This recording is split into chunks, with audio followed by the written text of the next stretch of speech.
বরিশালে এজলাসে হট্টগোলের অভিযোগে আদালত অবমাননার রুল জারি করা হয়েছে। এদিকে বরিশাল জেলা আইনজীবী সমিতির সভাপতি সাদিকুর রহমান লিংকনকে কারাগারে পাঠিয়েছেন আদালত।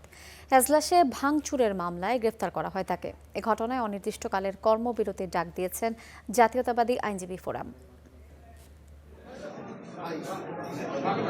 বুধবার দুপুর 12টা বরিশাল আইনজীবী সমিতির সভাপতিকে নিজ কার্যালয় থেকে আটক করে আইন শৃঙ্খলা বাহিনী। খবর পেয়ে জেলা জজ আদালত ভবনের গেটে অবস্থান নেন আইনজীবীরা। শুরু করেন বিক্ষোভ। তাদের দাবি আইনজীবী নেতার নিঃশর্ত মুক্তি। এজাহারের কথা শুনে আমরা জামিনের দরখাস্ত দিয়েছিলাম। সেই জামিনের দরখাস্ত তারা ইচ্ছাকৃতভাবে কালক্ষেপণ করার জন্য 2 তারিখে তারা শুনানির জন্য রেখেছেন। আমরা সমস্ত আইনজীবীরা আমরা লাগাতার ভাবে কালকে কোর্ট বর্জনের ঘোষণা দিলাম। মঙ্গলবার ভাঙচুর হয় বরিশালের অতিরিক্ত চিফ মেট্রোপলিটন ম্যাজিস্ট্রেট আদালতে। চেয়ার ছাড়তে বাধ্য করা হয় বিচারককে। এ ঘটনায় মামলা করেন সংশ্লিষ্ট আদালতের বেঞ্চ সহকারী রাজীব মজুমদার।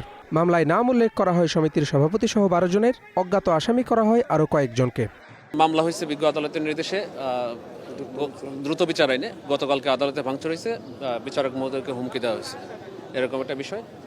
তো দ্রুত বিচার আইনে মামলা 12 জন এজাহারনামী আসামি, অজ্ঞাত নামে আছে 1 নম্বর আসামিকে আমরা আটক করতে সক্ষম হয়েছি। এর আগে অতিরিক্ত চিফ মেট্রোপলিটন আদালতে জামিন পান জেলা আওয়ামী লীগের সাধারণ সম্পাদক তালুকদার মোহাম্মদ ইউনুস। এতে ক্ষুব্ধ হয়ে ভাঙচুরের ওই ঘটনা ঘটান আইনজীবীরা। Desk report, star news.